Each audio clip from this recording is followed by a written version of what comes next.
রংপুর মহানগরীর চাঁদকুঠি সদবাজার এলাকায় অসহায় পরিবারের জমি দখলের অভিযোগ উঠেছে। জানা গেছে, জসিম উদ্দিনের বাবার জমি জোর দখল করার পায়তারা চালিয়ে যাচ্ছে এক প্রভাবশালী ব্যক্তি। দিনে দুপুরে প্রশাসনের ভয় দেখিয়ে ওই জমি দখলের চেষ্টা চালিয়ে যাচ্ছে। এ বিষয়ে বাধা প্রদান করলে পৈতৃক সূত্রে জমির মালিক আবু কালাম সহ তার পরিবারকে পাল্টা ধাওয়া করে আঘাত করে পালিয়ে যায় জমি দখলের পায়তারাকারীরা। রংপুর থেকে আব্দুর রহমান রাসেলের তথ্যচিত্রে রয়েছে ডেস্ক রিপোর্ট। সরেজমিনে গিয়ে দেখা গেছে, হারাগাছ পৌরসভার বানুপাড়া কলেজ বাজার এলাকার মৃত তৈয়ব আলীর ছেলে নুরুজ্জামান রাশেদ ও তার ভাইয়েরা মিলে দিনে দুপুরে প্রশাসনের ভয় দেখিয়ে ওই জমি দখলের চেষ্টা চালিয়ে যাচ্ছে। এ বিষয়ে বাধা প্রদান করলে পৈতৃক সূত্রে জমির মালিক আবু কালাম সহ তার পরিবারকে পাল্টা ধাওয়া করে আঘাত করে পালিয়ে যায় তারা। আমার স্বামী নিয়ে গেছে দেখি আমি বকছি, সেই জন্য হাতুর রহমতরা এর মাথা ফাটে চার ফাল্লা করে দেয়, এরকম করে বলছে আমার। উনি কি লোকজন নিয়ে আসছিল মারার জন্য? লোকজন নিয়ে তো আসছিল। আসে এ বিষয়ে ৮ নং ওয়ার্ড কাউন্সিলর মামুনুর রশিদ মানিক সরকারের সাথে কথা হলে তিনি বলেন, এই জমির মালিক আবু কালাম। বর্তমানে এই জমির দোকান ভাড়া আদায় করেন আবু কালামের ছেলে জসিম উদ্দিন। অন্যায়ভাবে জসিমের পৈতৃক সম্পত্তিতে তারা দোকানপাট করার পায়তারা চালাচ্ছে। মিথ্যা মামলা দিয়ে হয়রানি করার চেষ্টা চালিয়ে যাচ্ছে।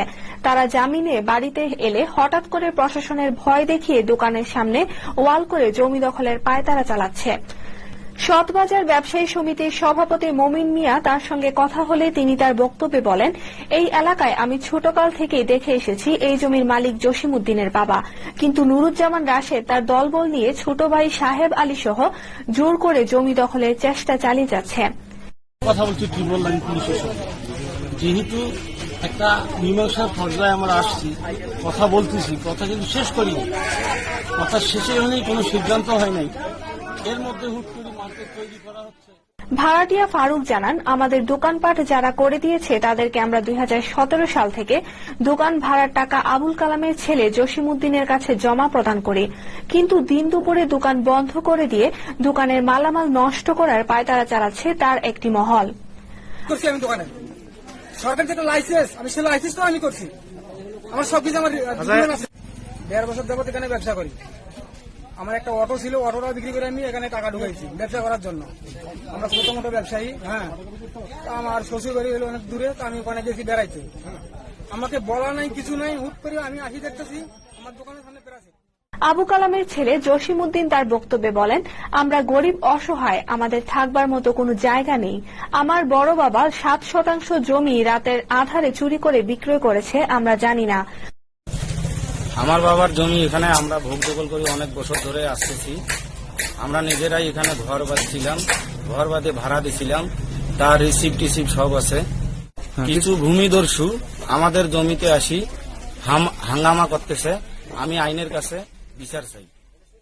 তবে আমাদের ওই জমিতে 3.5% জমি রয়েছে, সেটি বিক্রয় করা হয়নি। আমার বাপদাদার সম্পত্তি ছোটবেলা থেকেই দেখে এসেছি, কিন্তু তারা এই জমি জবরদখল করে খাওয়ার চেষ্টা করে যাচ্ছে। জমি নিয়ে তো ওই যে স্যাংশন চলবে আছে কাজে 7 শতক মাটি। হ্যাঁ, আমার অর্ধেক আর আবুজের অর্ধেক। আমার জমিতে ওই দখল করা বুদ্ধি নাই। কারা দখল করতে চাচ্ছে? সাইকেল আর তৈরি বেড়া। এটা গাদাগাদি কে করলো? এটা হলো ওই যে তৈয়বের বেড়া, যে আর্মি। হ্যাঁ, আর্মি আর্মি আর্মি তারা কাটলো। হ্যাঁ, আচ্ছা, এটা জমিটা কার ছিল আগে? জমিটা আপনাকে আমি বললাম যে সেইটা থেকে মনে করেন যে যখন থেকে ছোট আমরা তখন থেকে শুনি যে সর্দারপুরে, তারপর হলো আমার বেটা। ওদের বেটার নাম কি? আবু কালাম তাদের ছিল। হ্যাঁ, কথা বলার জন্য চেষ্টা করলাম, উনি বারবার আমাকে একই কথা বললো যে তোমার সাথে কোনো কথা বলবো না, আর যদি কোনো কথা থাকে আপনি সেটা থানায় আসি বলেন।